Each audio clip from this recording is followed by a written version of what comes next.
ದಾವಣಗೆರೆಗೆ ಅವರ ಪಾರ್ಥಿವ ಶರೀರ ರಾತ್ರಿಯಿಂದ ಶಿಫ್ಟ್ ಮಾಡ್ತಾರೆ ಅಥವಾ ನಾಳೆ ಬೆಳಿಗ್ಗೆ ಏರ್ಲಿಫ್ಟ್ ಮಾಡಲಾಗುತ್ತೆ.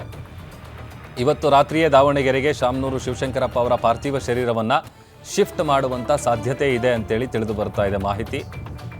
ಯಾಕಂತಂದರೆ ಅದಕ್ಕೆ ಸಂಬಂಧಪಟ್ಟಂಥ ಒಂದಷ್ಟು ಗೊಂದಲ ಇದೆ. ಈಗ ಅಂತಿಮ ದರ್ಶನಕ್ಕೆ ಇಲ್ಲಿ ವ್ಯವಸ್ಥೆ ಮಾಡ್ತಾರಾ ಅಥವಾ ಅವರ ಹುಟ್ಟೂರಲ್ಲಿ ವ್ಯವಸ್ಥೆ ಮಾಡ್ತಾರಾ? ಒಂದು ವೇಳೆ ಏನಾದರೂ ದಾವಣಗೆರೆಯಲ್ಲೇ ಅಂತಿಮ ದರ್ಶನಕ್ಕೆ ವ್ಯವಸ್ಥೆ ಮಾಡುವಂತಹ ಸಾಧ್ಯತೆಗಳು ಕೂಡ ದಟ್ಟವಾಗಿದೆ ಅನ್ನುವಂಥ ಮಾಹಿತಿ ಸಿಗ್ತಾ ಇದೆ. ಮೂಲಗಳ ಪ್ರಕಾರ ಇವತ್ತು ರಾತ್ರಿಯೇ ಅಥವಾ ನಾಳೆ ಬೆಳಗ್ಗೆ ಹೆಲಿಕಾಪ್ಟರ್ ಮುಖಾಂತರ ದಾವಣಗೆರೆಗೆ ಅವರ ಪಾರ್ಥಿವ ಶರೀರವನ್ನು ರವಾನೆ ಮಾಡುವಂಥ ಕೆಲಸ ಆಗುತ್ತೆ. ಈಗ ಅವರ ಪುತ್ರ ಬೆಂಗಳೂರಿಗೆ ಬರ್ತಾ ಇದ್ದಾರೆ.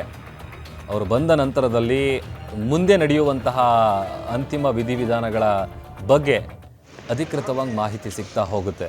ಈಗ ಇಲ್ಲಿ ದಾವಣಗೆರೆಯಲ್ಲಿ ಅವರ ಪಾರ್ಥಿವ ಶರೀರಕ್ಕೆ ಶಿಫ್ಟ್ ಆದ ನಂತರದಲ್ಲಿ ಅಂತಿಮ ದರ್ಶನಕ್ಕೆ ವ್ಯವಸ್ಥೆಯನ್ನು ಮಾಡಿ ಅದಾದ ಬಳಿಕ ನಾಳೆ ಅಥವಾ ನಾಳಿದ್ದೇ ಮಾಡಬಹುದು ಅನ್ನುವಂಥ ಮಾಹಿತಿ ಸಿಗ್ತಾ ಇದೆ. ಬಟ್ ಇನ್ನೂ ಕೂಡ ಕ್ಲಾರಿಟಿ ಸಿಕ್ಕಿಲ್ಲ. ಹಾಗಾಗಿ ಈಗ ಸಿಗ್ತಾ ಇರುವಂತಹ ಮಾಹಿತಿ ಪ್ರಕಾರ ಇವತ್ತು ರಾತ್ರಿ ಅಥವಾ ನಾಳೆ ಬೆಳಿಗ್ಗೆ ಏರ್ಲಿಫ್ಟ್ ಮಾಡ್ತಾರೆ. ಅಂದರೆ ಹೆಲಿಕಾಪ್ಟರ್ ಮೂಲಕ ಅವರ ಪಾರ್ಥಿವ ಶರೀರವನ್ನು ಶಿಫ್ಟ್ ಮಾಡುವಂಥ ಕೆಲಸ ಆಗುತ್ತೆ ಅಂತ. ಆಮೇಲೆ ಅನೇಕ ರಾಜಕೀಯದ ಗಣ್ಯರು ಮಾತನಾಡ್ತಾ ಇದ್ರು. ಶಾಮನೂರು ಶಿವಶಂಕರಪ್ಪ ಅವರ ಆತ್ಮೀಯರು ಮಾತನಾಡ್ತಾ ಇದ್ರು.